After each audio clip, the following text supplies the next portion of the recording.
우리가 믿음을 가지고 삽니다. 믿음을 가지고 사는 사람들은 믿음의 삶이 어떠한 것인지를 잘 알아야 할 필요가 있습니다. 그래야 믿음의 길을 걸을 수 있을 테니까 말이죠. 그런데 믿음의 사람들에게 절대로 놓치지 말아야 할 두 가지에 대한 믿음이 있습니다. 다른 모든 것들은 놓친다 할지라도 이 두 가지만은 놓치지 않아야 할 중요한 믿음의 요소 두 가지가 있습니다. 히브리서 11장 6절은 그 중요한 두 가지에 대한 믿음에 대하여 말씀해 주고 있습니다. 히브리서 11장 6절 말씀을 저와 함께 읽어보도록 하시죠. 시작. 믿음이 없이는 하나님을 기쁘시게 하지 못하나니 하나님께 나아가는 자는 반드시 그가 계신 것과 또한 그가 자기를 찾는 자들에게 상 주시는 이심을 믿어야 할지니라. 그렇습니다. 여러분과 저에게 믿음이 있어야 하나님의 기쁨이 됩니다. 열심히 봉사하는 일도 중요합니다. 열심히 헌신하는 일도 소중합니다. 그럼에도 불구하고 성경은 믿음이 없이는 하나님을 기쁘시게 할 수 없다 그랬습니다. 가인도 제물을 바쳤습니다. 아벨도 제물을 바쳤습니다. 그러나 믿음이 없는 제물은 하나님의 기쁨이 되지 못합니다. 그러나 믿음이 있다면 그것이 무엇이든지 기쁨이 됩니다. 중요한 것은 여러분과 저의 믿음입니다. 그런데 이 믿음에는 두 가지에 대한 확실한 고백이 있어야 한다고 성경은 말합니다. 그 첫 번째가 반드시 그가 계신 것을 믿어야 할지니라 그렇습니다. 하나님이 계신다는 사실이요. 여러분과 저의 삶의 환경이 힘든 고통의 시간에도 하나님이 계신다. 아무리 막막한 어둠의 시간을 보낸다 할지라도 하나님은 계신다 라는 사실을 믿는 것이 믿음의 첫 번째이라는 것입니다. 반드시 그가 계신 것을 믿어야 된다는 거예요. 하나님이 보이지 않는 것처럼 느껴질 때에도 하나님이 어디 계시냐고 마음껏 하나님을 향하여 소리를 질러댄다 할지라도 하나님이 계신다는 사실을 우리는 믿어야 합니다. 그 하나님이 우리와 함께 계시기 때문에 그렇습니다. 그래서 그분을 우리는 임마누엘 하나님이라고 말합니다. 나와 함께 계시는 하나님, 우리와 함께 하시는 하나님. 요셉의 인생을 성경은 언제나 형통한 자의 인생이라 말합니다. 그의 삶에 대하여 형통함이 어떻게 펼쳐지는지를 창세기는 길고도 긴 이야기로 남겨주고 있습니다. 그런데 그 요셉의 형통함에는 언제나 따라 붙었던 이야기 하나가 있습니다. 창세기 39장 2절과 3절 말씀을 먼저 읽어보도록 하겠습니다. 시작. 여호와께서 요셉과 함께 하심으로 그가 형통한 자가 되어 3절이요. 시작. 그의 주인이 여호와께서 그와 함께 하심을 보며 또 여호와께서 그의 범사에 형통하게 하심을 보았더라. 여러분, 창세기 39장은요 요셉이 보디발이라는 이집트의 군대 장관의 집에 노예로 팔려간 그 순간의 이야기를 기록한 게 39장입니다. 그러니까 그의 삶의 형편은 절대로 좋은 환경이 아닙니다. 노예로 팔려갔으니 말이죠. 더더욱이 아버지의 마지막 얼굴도 뵙지 못한 채 그는 팔려와 버렸으니까요. 그런 환경 속에서도 성경은 요셉이 형통한 자가 되었다 그랬는데 그 이유를 하나님께서 그와 함께 하셨기 때문에 그렇다 그랬다는 겁니다. 심지어 보디발이라는 군대 장관이 노예의 인생을 보면서 하나님께서 그와 함께 하심을 보았고 그 여호와께서 그를 형통하고 하게 하고 계신다는 것을 보았다고 기록을 합니다. 창세기 39장에는 뒷부분으로 가면 그가 보디발의 아내를 겁탈하려고 했다는 누명을 쓰고 또다시 감옥에 가는 이야기가 기록되어 있습니다. 그곳에서 간수장이 요셉을 보면서 한 이야기가 또 이렇게 나와 있습니다. 39장 23절입니다. 시작. 이는 여호와께서 요셉과 함께 하심이라 여호와께서 그를 범사에 형통하게 하셨더라. 간수장이 모든 것을 요셉에게 다 맡깁니다. 야, 네가 알아서 해. 그렇게 된 이유는 뭐라고요? 하나님께서 요셉과 함께 하셔서 그를 형통하게 했기 때문에 그렇다. 여러분, 우리가 하나님이 우리와 함께 계신다, 어떤 상황에도 하나님이 계신다 라는 것을 믿으면 어떻게 된다고요? 우리의 삶에 형통함이 찾아들기 시작하는 겁니다. 아무리 환경이 노예의 환경이어도, 수감된 감옥의 인생을 살아도 그 삶이 점점 더 형통하게 된다라는 것입니다. 그래서 우리의 믿음의 가장 중요한 것은 그분이 계신다, 더더욱이 그분이 우리와 함께 계신다. 이 사실을 분명하게 아셔야 합니다. 성경 말씀에는 두려워하지 말라 라는 말씀을 하고 난 다음 뒤에 덧붙여진 말은 거의 다 이 말이었습니다. 뭐냐면 내가 너와 함께 함이라 라는 겁니다. 제가 한번 말씀을 읽어 볼게요. 신명기 20장 1절은 이렇게 기록합니다. 신명기 20장 1절. 내가 나가서 적군과 싸우려고 할 때에 말과 병거와 백성이 너보다 많음을 볼지라도 그들을 두려워하지 말라. 애굽 땅에서 너를 인도하여 내신 내 하나님 여호와께서 시작 너와 함께 하시느니라. 한 군데만 잠깐 더 읽어볼게요. 신명기 31장 6절입니다. 저와 한번 읽어보시죠. 시작. 너희는 강하고 담대하라. 두려워하지 말라. 그들 앞에서 떨지 말라. 이는 내 하나님 여호와 그가 너와 함께 가시며 결코 너를 떠나지 아니하시며 버리지 아니하실 것임이라.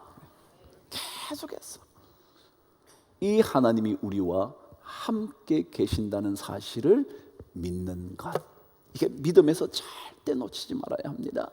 두 번째는 뭐라고 그랬냐면 그가 그를 찾는 자들에게 반드시 상 주시는 이심을 믿어야 할지니라 그랬어요. 그럼 하나님은요, 그를 찾는 하나님의 백성들에게 반드시 보상합니다.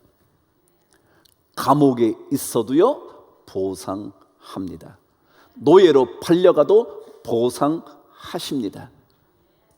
그가 누명을 쓴다 할지라도 반드시 보상하십니다. 만일 우리가 그 상황 속에서도 하나님을 찾기만 한다면 말입니다. 신앙생활은 이것을 믿어야 합니다. 오늘 엘리사와 아람 왕과 엘리사 사환의 이야기에는 이 하나님을 믿지 않거나 알지 못하는 사람과 하나님의 존재를 알고 있음에도 두려워하고 있는 사람과 하나님을 알고 있기 때문에 조금도 두려워하지 않는 세 사람의 이야기를 기록해두고 있습니다. 먼저 아람 왕의 이야기입니다. 아람이라는 곳은 이스라엘이라는 전체 이스라엘 말이죠. 아직까지 남북으로 나누어지기 전에 전체 이스라엘, 그럼 제가 나눈다면 북쪽 이스라엘의 동북쪽에 자리한 나라입니다. 그러니까 북이스라엘의 동쪽 북쪽 지역에 있어서 언제나 쉽게 북이스라엘을 공격할 수 있는 위치에 있었던 나라였습니다. 서쪽은 여러분 아시는 대로 지중해라는 것 아시잖아요. 동북쪽에 자리를 잡아서 기회가 있으면 언제나 북쪽 이스라엘을 공격함으로 노량물을 취했던 나라였습니다. 이 아람 왕이 북쪽 이스라엘을 공격을 하는 겁니다. 그런데 공격만 하려고 가면 너무너무 수비가 잘 돼 있는 겁니다. 방비가 이미 다 돼 있는 겁니다. 공격하기가 어려워진 겁니다. 그래서 이번에는 이쪽 아닌 다른 쪽을 공격해 봐야지. 그리고 왔는데 또 그곳이 잘 수비가 되어 있는 겁니다. 도대체 어떻게 된 거야? 누가 이스라엘 왕과 내통하는 거야? 라고 말하는 내용이 아람 왕의 이야기였습니다. 제가 먼저 하나님이 없었던 아람 왕에 대한 얘기를 제가 한번 해볼게요. 여러분, 하나님 없이 살면 어떻게 되나? 우리는 다 다행스럽게도 하나님 예수 그리스도를 믿음으로 믿음의 사람이 됐는데, 하나님 없이 사는 인생이 어떻게 되나? 오늘 성경은 우리에게 이렇게 가르쳐 줍니다. 11절입니다. 시작. 이러므로 아람 왕의 마음이 불안하여 그 신복들을 불러 이르되, 그랬습니다. 여러분, 하나님이 없으면요, 그는 언제나 불안합니다. 왜냐고요? 오늘 말씀에는 아람이 이스라엘을 공격하기 위하여 군사와 병거와 말을 많이 갖고 있으면서 그들을 애워쌌다고 성경은 기록합니다. 그런데 왜 두렵죠? 여러분, 이상하지 않나요? 모자랄 것 없는데 왜 두렵냐고요? 여러분, 하나님이 없으면요, 아무리 우리가 많이 가져도 늘 불안한 거예요. 하나님을 놓치고 나면요, 언제나 두려운 것만 생각이 나는 겁니다. 돈이 많은데도 자꾸 불안합니다. 관계를 잘 맺고 있는데도 어떻게 될지 몰라 늘 불안합니다. 가정을 꾸려 사는데도요, 집안이 늘 불안합니다. 그러나 예수 그리스도 그분을 모시면 나의 마음속이 늘 평안해. 그겁니다. 두 번째, 하나님이 없으면 오늘 성경 11절은 다시 한번 우리에게 이렇게 말해 줍니다. 읽어보실래요? 시작. 이러므로 아람 왕의 마음이 불안하여 그 신복들을 불러 이르되, 우리 중에 누가 이스라엘 왕과 내통하는 것을 내게 말하지 아니하느냐 하니, 그랬습니다. 하나님이 없으면요, 늘 사람들에게 배신당할까 봐 불안합니다. 그 그룹과 함께 있는데도요, 그 그룹에서 빠져버리면 어떻게 될까? 늘 불안한 거예요. 늘 불안해. 누군가 함께 동업하는 친구가 배반할까 봐 늘 두려운 거예요. 좋은 친구가 있다고요? 언제 어떻게 배신할까 두려운 거예요. 한두 번 배신을 경험하고 나면 사람이 두렵잖아요. 그 사람이 가까이 올수록 불안하잖아요. 그럼 하나님이 없으면요, 오늘 말씀에 사람들의 배신이 언제나 두렵습니다. 이것이 하나님 없는 사람의 특징입니다. 돈을 가졌는데도 마치 살얼음판을 걷는 것 같습니다. 하나님이 없으면. 그게 아람 왕이었습니다.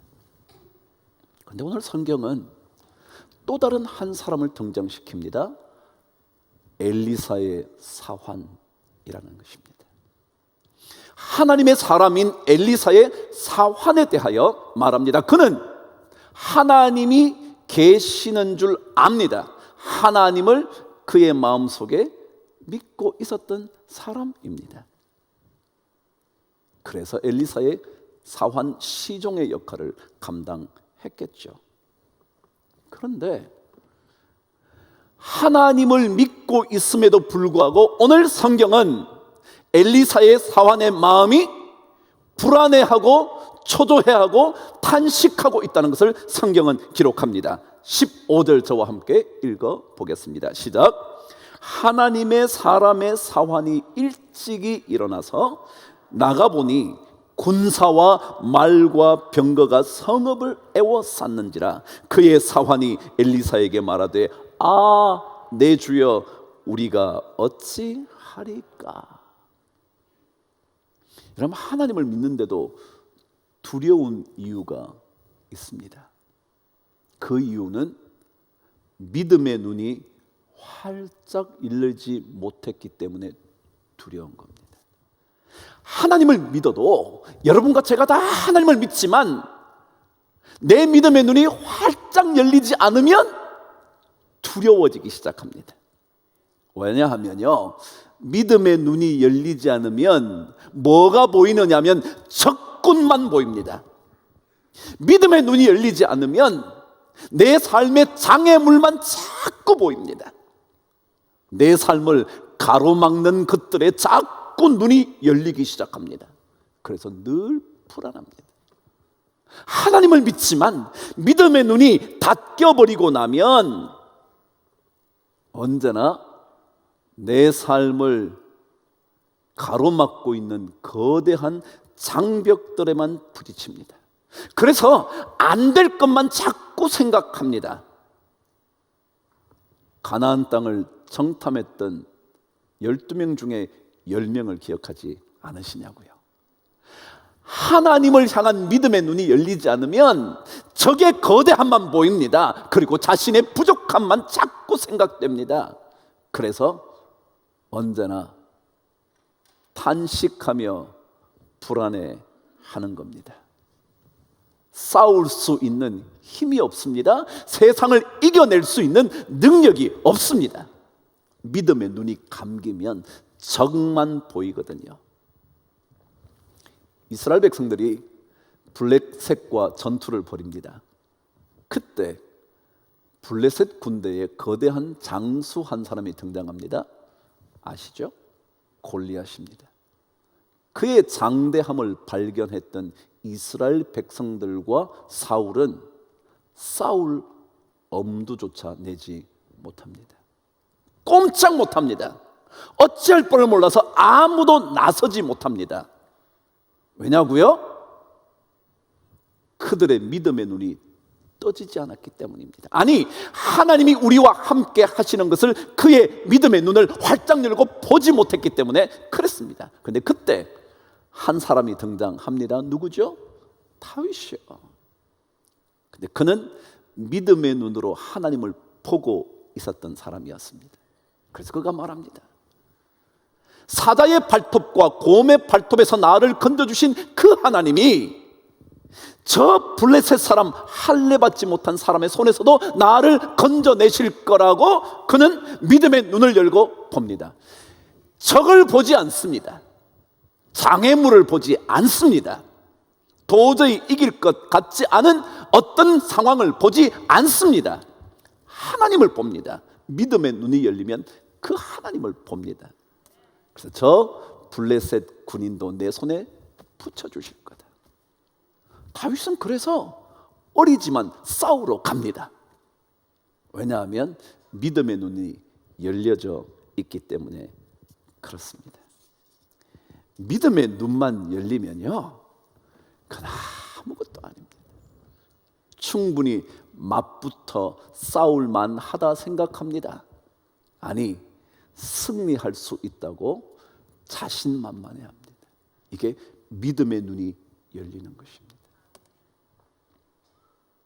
엘리사가 내 주여 어찌하리까? 그러자 대답하여 이렇게 말합니다. 16절 저와 함께 읽으시죠. 시작.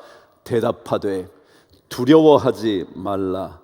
우리와 함께한 자가 그들과 함께한 자보다 많으니라. 그렇습니다. 여러분, 믿음의 눈이 열리면요, 우리와 함께하신 하나님의 능력이 얼마나 거대한지를 늘 깨닫습니다. 믿음의 눈이 열리면 우리를 둘러싸고 보호하시는 하나님의 불평거와 불말이 얼마나 많은지를 알게 됩니다. 그래서 두려움에서 자꾸 벗어날 수 있게 되는 겁니다. 여러분, 신명기 말씀 저와 함께 읽지 않았습니까?